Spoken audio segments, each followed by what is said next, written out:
Hello guys, and welcome back to my channel. Today's video is going to be a Q&A. I've never done a Q&A, so I'm pretty darn excited. Down below, if there's a question that you're just dying to know about this YouTuber that only has 150 subscribers that you just really want to know, leave it down below. So on my next Q&A, I will resort to this Q&A to find my questions.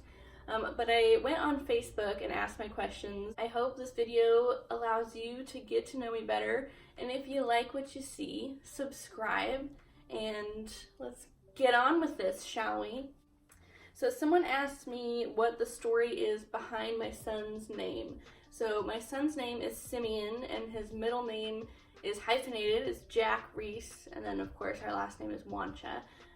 So his first name, Simeon, is David's middle name, and it is also David's grandpa's name. So his grandpa lived in Romania and passed away like a couple years ago, I think. I just really liked that name. I liked that it had family significance. I liked that it was a Romanian name because, you know, David's Romanian, and so I wanted our child to kind of carry that as well. Is the story behind his name, or his first name. It's David's middle name and David's grandpa's name. And then his two middle names are my grandpa, Jack, and then David's other grandpa on his mom's side, Reese. And so all of our grandparents were put together for Simeon's name. Someone asked me if I could live anywhere in the world, where would I live? And this is such a tough question for me because let me just tell you, okay? I hate hot weather. I can't stand hot weather. Like 70s, even possibly going into 80s, I can be fine, but anything past that, I will die. I hate being in the hot weather. I like the cold much better. I mean, of course I like the sunshine, so that's why fall is my favorite season, is because it's sunny but it's cold. That is my perfect life right there. And so as much as I would love to live in Hawaii or California where it's sunny all the time and you always can go outside and do things or whatever, I can't live there. I went to California one time and it was awful. I hated it. No offense to anybody who lives in California. I guess if I could find a tropical place that wasn't, 90, 100 degrees, it wasn't really humid all the time, it was just sunny and 75, that would be my dream. So wherever that is, if you know where that is, leave it down below so I can look it up. So someone asked how me and David make time for each other. And this is actually a really hard one. I don't know that we do anything specific because he works a lot. And then by the time he gets home, because he works construction, he's really tired and kind of just wants to relax. And so on an everyday basis, it's usually just we hang out and watch a show when he gets off work. I would say probably once a week or so, we have David's mom or like my parents or someone watch the baby and we just go out to eat. Obviously not recently because of the virus, but that is something that we do quite often. And we do feel very blessed that we have a lot of family who's just willing to watch him. We try to stay spontaneous, and having family there to watch Simeon really does help because our friends, because they don't have kids, will just say, hey, you want to meet here in a half hour and go bowling or eat or, whatever. And so then we're like, gosh, we really want to do that, but where do we put Simeon? And so we try and stay as spontaneous as possible, but we wouldn't be able to do that without having our family to watch Simeon. We'll get to a point where we just both look at each other and we're like, we really need a date. Like, we're right next to each other and we miss each other, And so during those times, we will, of course, ask someone to watch Simeon. But it's really hard. It's honestly really hard with construction and long work hours, and there have been seasons where he will work 7 days a week, so it's hard, but we just stay in constant communication with each other, and we truly are best friends. Like, everyone in this virus is like, coming out of this virus, I'm gonna kill my partner. That is not me. Me and David are so happy, and we feel so blessed. honestly, that he got laid off because we have really been enjoying spending time with each other. What do I miss and what don't I miss about Simeon being a newborn? That is a good question. So if I could just have one answer, it's that I don't miss the newborn stage. I didn't really like it very much, to be honest, because I didn't know what I was doing. I was a brand new mom. I put all this pressure on myself to exclusively breastfeed or exclusively, feed him breast milk. And, everyone in the hospital was like, formula's bad. And, there's just so many opinions and so much pressures.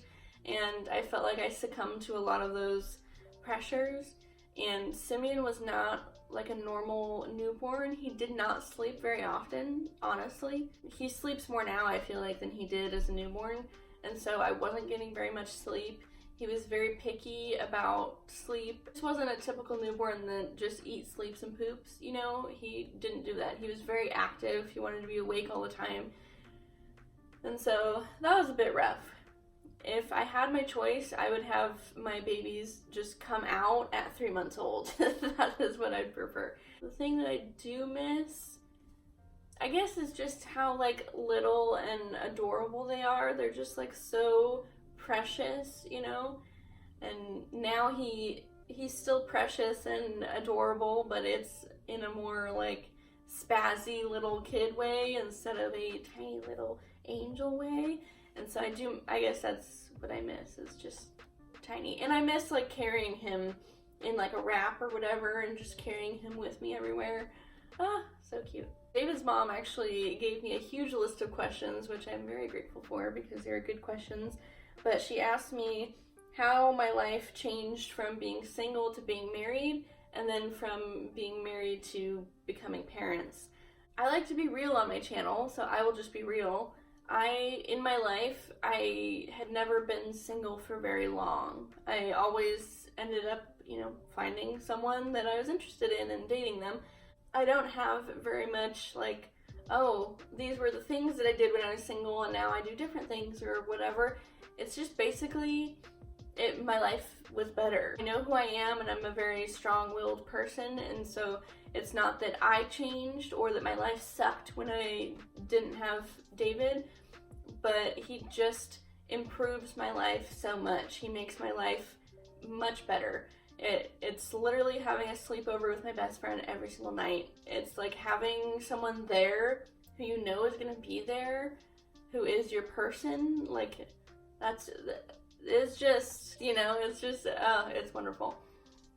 And so all I can say, I guess, how my life changed from being single to being married now is my life got better. The change between being married and then being parents, when you are just married and you're enjoying your marriage, you kind of look forward to the big exciting things, like going on trips or going to the river on the weekends when it's sunny or whatever the case may be. You look forward to the big things. But becoming parents, someone actually said it so perfectly. There's a girl who I follow on Instagram, and she always does the hashtag the holy mundane, and that is exactly what it's kind of like being parents. So instead of enjoying these big things like extravagant trips or little weekend getaways, whatever, we don't get to do those as much, but we just enjoy the holy mundane. We enjoy sitting on the couch and watching Simeon run everywhere and play with toys and, just be completely silly. We enjoy, taking him out to eat. We enjoy hanging out with family. So instead of looking forward to the big things, we look forward to the little mundane things every day. Our time has to be very kind of scheduled out. It's like, okay, once the baby goes to sleep, then that's our time, so we can't be as spontaneous as we were just being married, but I guess that's the difference.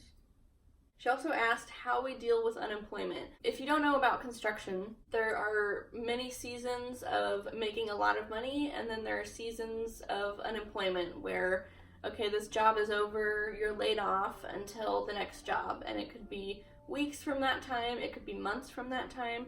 and basically how we deal with that. David's very blessed because he has the type of personality, he has a very networking personality, so he doesn't even have social media, but he always has a friend for everything. So if you're like, oh man, my air conditioning broke, he's like, oh, I got a guy for that. Oh man, my car is rattling and I don't know what that's, oh, I have a guy for that. He just makes friends so easily, and he always has a guy for everything. And so even when he gets laid off, he has a guy that he will work with and just help out because he owns his own like contractor business. And so we've been very lucky in that sense to where whenever he gets laid off from, you know, the big companies that he'll work for, he will work for one of his friends. And so that helps us out. But mostly, we just have to trust in the Lord, to be completely honest with you, because there have been times where things have really gotten down to the wire and we've had to, you know, borrow money from people. And I'm just being real with you, I'm just being honest. This is kind of life working in construction. There have been times where, you know, we've flown through our savings and gotten really close. And so in those times, we just have to trust that God will provide. And of course he has. And so now we are here, and he is laid off right now because of the virus. And we are doing very, very well. And so we're not scared right now because he's laid off, which sometimes we normally can get. It can be really hard not to get discouraged. Again, and this is just married life. We have to be there for each other. So when I'm not at 100%, when I'm doubting, like, what are we gonna do? I'm scared, we don't have money. He's there for me, and he reminds me that God has always provided for us, so why would he stop now? And then when David's not at 100%, he feels down because he doesn't have a job and, you know, he can't provide the life that we were accustomed to. I can remind him we're still exactly where we were at. God will provide. God is there for us, you know, so we really just have to be there for each other. And so that's kind of how we get through the unemployment times. Going from working a traditional job to being a stay-at-home mom, what was that like? It was nice in the sense that being a stay-at-home mom has been my dream since I was, 4. So I really felt like, wow, I made it here. I can't believe that I am here. You know, I can't believe that God has put me in this position that I've wanted to be in for so long. It's getting your dream job, basically. I basically got called to say, hey, we have a stay-at-home mom position. Can you fill it? Yes, I can fill it. So it was really nice. But I guess I didn't understand how hard being a stay-at-home mom can be sometimes. And I know that every stay-at-home mom that you talk to will tell you that, but it's because it's true. Before, if you didn't know, I worked as a customer service representative at a community bank, and I worked there for 5 years, and I loved it. Loved it a lot.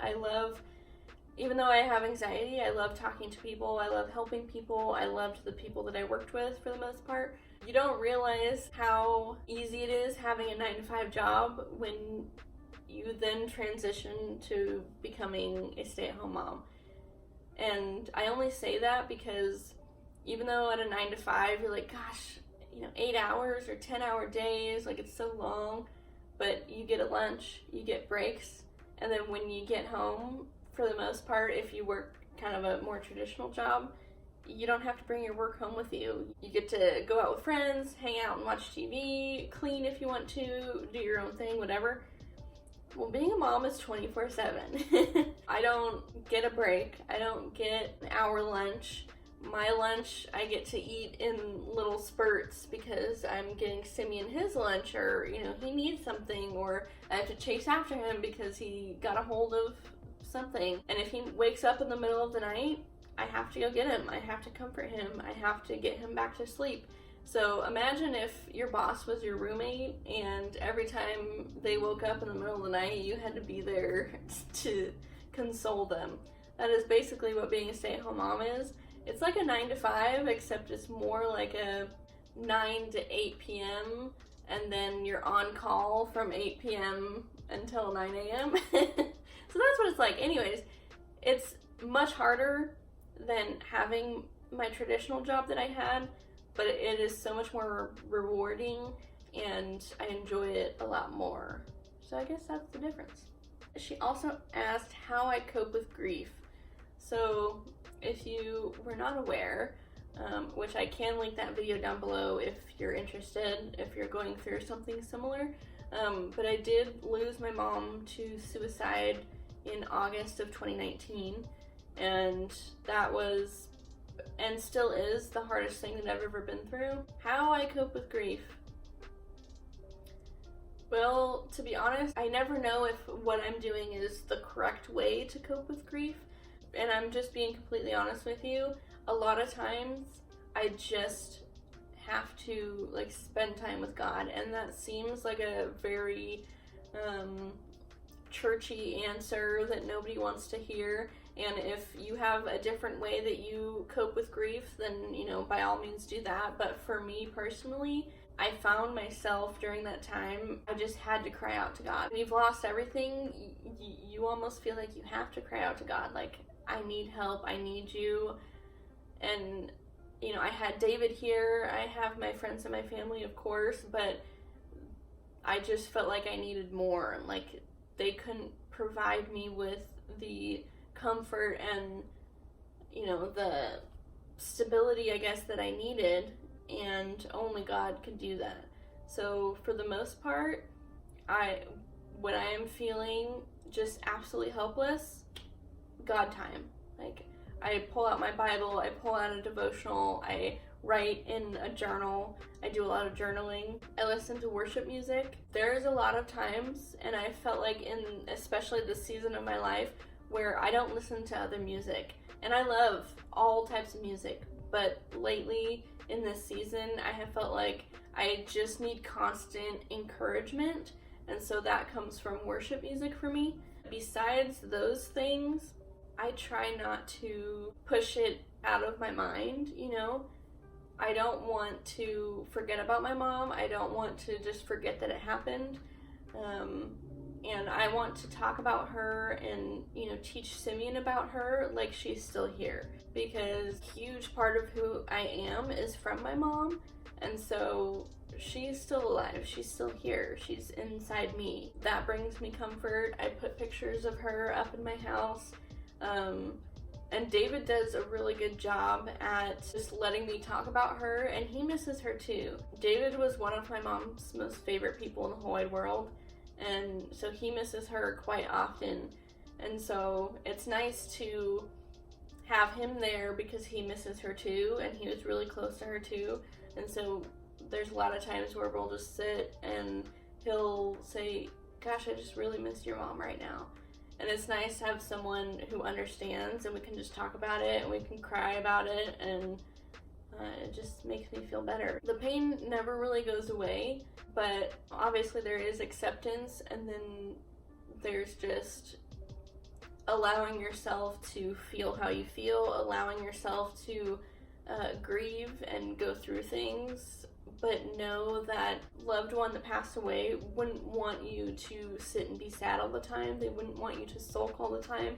They'd want you to live your life. I guarantee that would make them so happy seeing you happy. Right now, it does seem like, because I am a happy person, very naturally, I'm a happy person, but it does seem like there's an underlying sadness that's kind of always there. And I have to take it day by day, and I'm sure that feeling will dissipate eventually. But sorry that was long-winded, but yeah, basically that's how I deal with grief at the moment.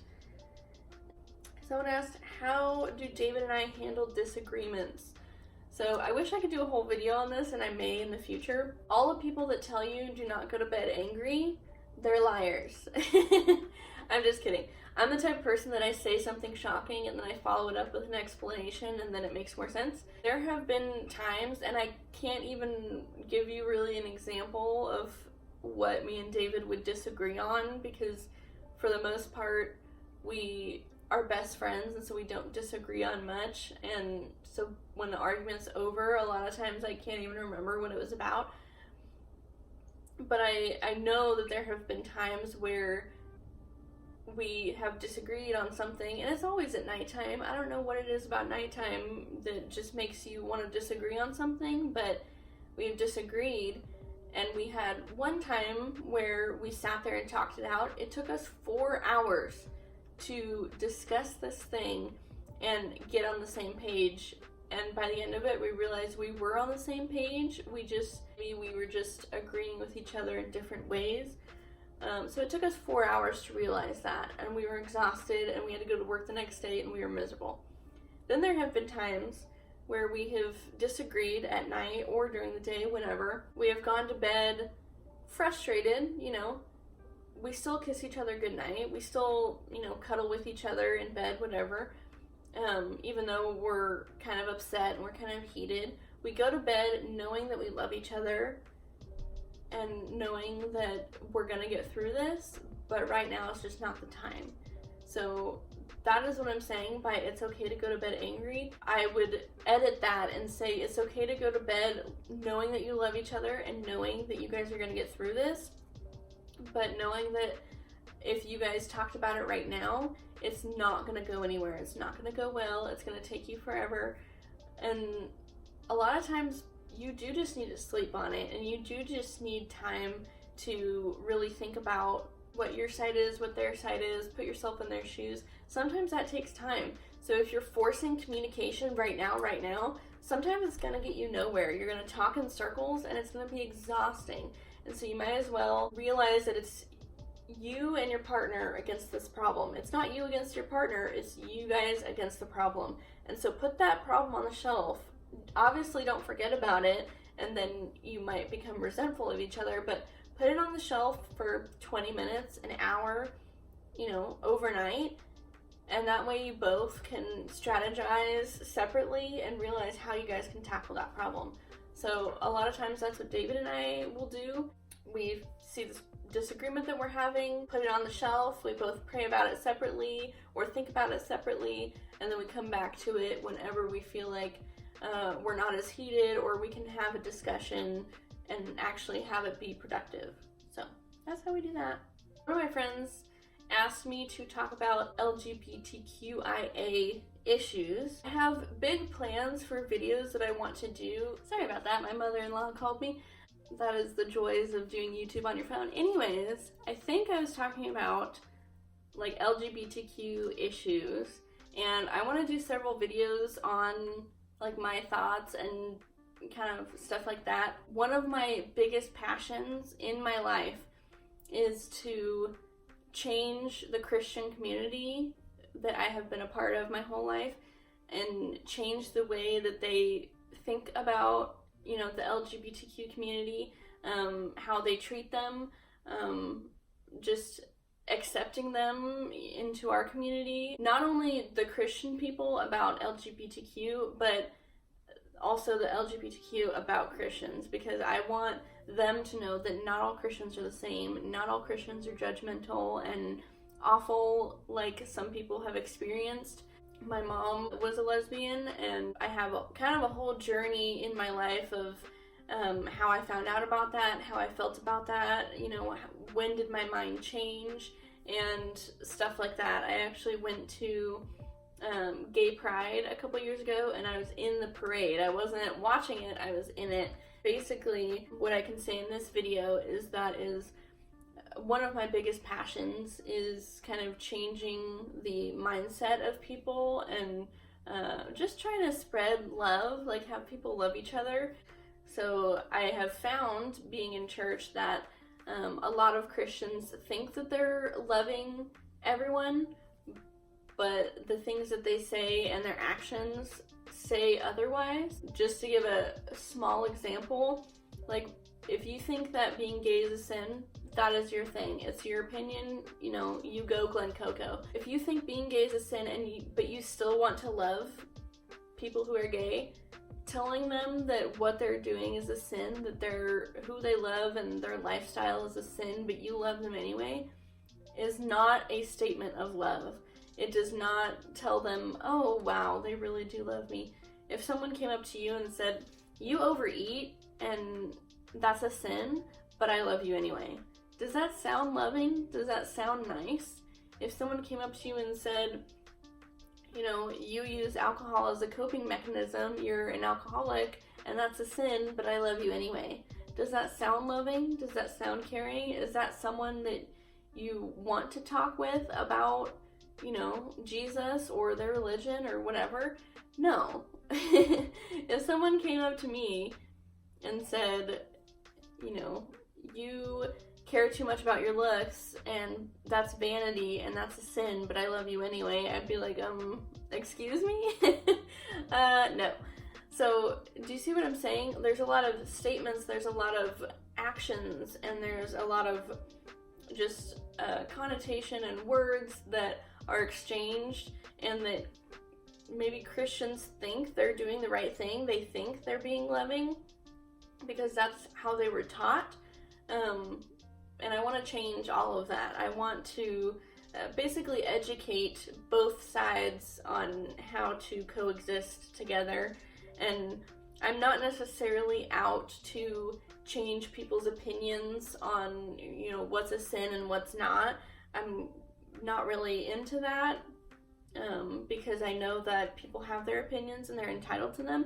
I'm more passionate about changing how people treat each other and how do you truly show love to people. That is something that I'm really passionate about, and so I will be making more videos about that. I want them to be right because I'm so into this issue. I want them to be right. I want them to be correct. I want them to put off the right message, and so I still have to think about it. Hopefully those videos will be coming soon. That is all the questions that I got. I hope that you guys enjoyed this video.